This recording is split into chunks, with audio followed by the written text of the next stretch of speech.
awzani llaahu mina sheytaani wa xaada li manaafi'al awtaad. Asalaamaaleykum wa rahmatullahi taala wa barakaatuhu.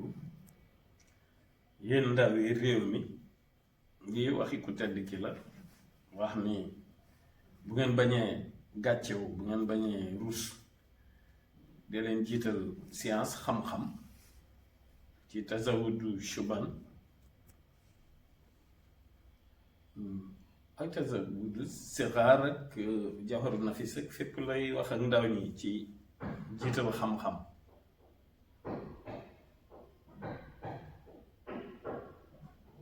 mu wax ni la génération des jeunes,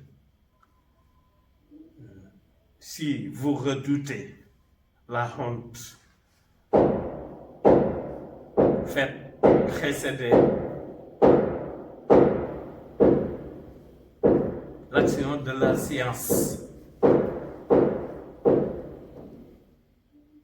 maanaam li ñuy tuddee tazawudu sixaar wala tazawudu shubaan wala jawharu nafis, yooyu yëpp di ciy wax ak jeunesse bi.